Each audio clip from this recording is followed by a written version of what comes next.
আলা হযরত রহমতুল্লাহি তাআলা আলাই যখন দ্বিতীয়বার হজের জন্য মক্কা মুকাররমায় হাজির হলেন, তখন সেখানে খুব অসুস্থ হয়ে পড়লেন।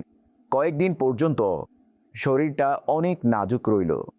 মুহররমুল হারামের শেষ দিনগুলোতে অবস্থা কিছুটা ভালো হলো। তিনি রহমতুল্লাহি তাআলা আলাইহি গোসল করলেন। যখন গোসলখানা থেকে বের হয়ে এলেন, তখন দেখলেন আকাশে মেঘ জমেছে। তিনি রহমতুল্লাহি তাআলা আলাইহি দ্রুত হেরেমে পাকের দিকে রওনা হলেন। আর মসজিদুল হারাম শরীফের দিকে পৌঁছাতেই বৃষ্টি শুরু হয়ে গিয়েছিল। আলা হযরত রহমতুল্লাহি আলাইহি বলেন, আমার একটি হাদিসে পাক মনে এলো, যে ব্যক্তি বৃষ্টিতে তাওয়াফ করে সে রহমতে ইলাহিতে ভেসে বেড়ায়। বাস নিজ আকা ও মাওলা মাহবুবে খুদা সাল্লাল্লাহু তাআলা আলাইহি ওয়াসাল্লামের এই মোবারক ফরমান মনে আসতেই সাথে সাথে আলা হযরত রহমতুল্লাহি আলাইহির অন্তর আন্দোলিত হলো। হাদিসে পাকের মধ্যে বর্ণিত এই ফজিলত অর্জন করার জন্য আলা হযরত রহমতুল্লাহি তাআলা আলাইহি তৎক্ষণাৎ হাজরে আসওয়াদের কাছে হাজির হলেন, হাজরে আসওয়াদকে চুমু দিলেন আর বৃষ্টিতেই তাওয়াফ করা শুরু করে দিলেন। সাইয়্যিদি আলা হযরত রহমতুল্লাহি আলাইহি তাওয়াফের 7 চক্কর সম্পন্ন করলেন আর বাসস্থানে ফিরে এলেন। তিনি রহমতুল্লাহি আলাইহির শরীর আগে থেকেই দুর্বল ছিল।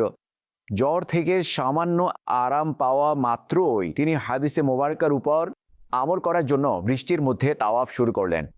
ফলে জ্বর আবার ফিরে এলো।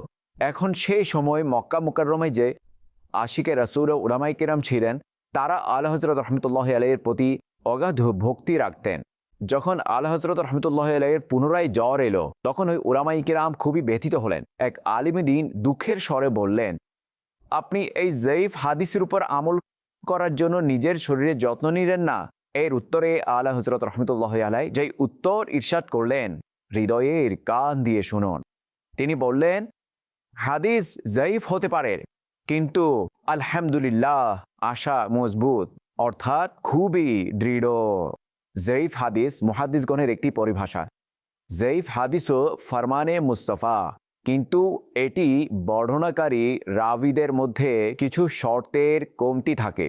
হে আশিকানে আলা হযরত, একটু চিন্তা করুন যে আলা হযরত রহমতুল্লাহি আলাইহি কেমন আশিকে সাদিক ছিলেন, আর হুজুর আলাইহিস সালামের ফরমানের প্রতি কেমন মোহাব্বত ছিল। চিন্তা করুন যে আমরা মুসলমান, আমরা আখিরি নবী সাল্লাল্লাহু আলাইহি ওয়াসাল্লামের কালিমা পড়ি, তাহলে কি আমাদের হক নেই যে আমরা খাতামুন নবিয়্যিন সাল্লাল্লাহু আলাইহি ওয়াসাল্লামের ফরমান সমূহ পড়ি এবং বুঝি আর সেগুলোর উপর আমল করি? অবশ্যই এটা আমাদের হক যে হাদিস সমূহ আমাদের আকা সাল্লাল্লাহু আলাইহি ওয়াসাল্লামের মোবারক জবান থেকে মিশ্রিত বাণী সমগ্র। হাদিসের এক একটি শব্দ ইলম ও হিকমতের আধার। এই শব্দগুলোতে কিয়ামত পর্যন্ত আসা মানুষের জন্য আলো, নূর, হিদায়াত রয়েছে। মুফাসসিরে কুরআন হাকিমুল উম্মত মুফতি আহমদ ইয়ার খান রাইমি রহমতুল্লাহি তাআলা আলাইহি বলেন, ইসলামে কোরআনুল কারিমের পর কালামে রাসূলুল্লাহ অর্থাৎ হাদিসে পাকের স্থান। কোরআনুল কারিম যেন সমুদ্র, আর হাদিসে পাক হলো সেই সমুদ্রের জাহাজ। কোরআনুল কারিম রুহানি খাবার হলে হাদিসে পাক হলো রহমতের পানি। যেমনি ভাবে পানি ছাড়া খাবার তৈরি হতে পারে না, ঠিক তেমনি ভাবে হাদিসে পাক ছাড়া কোরআনুল কারিমকেও বোঝা সম্ভব নয়, আর তার উপর আমল করাও সম্ভব নয়।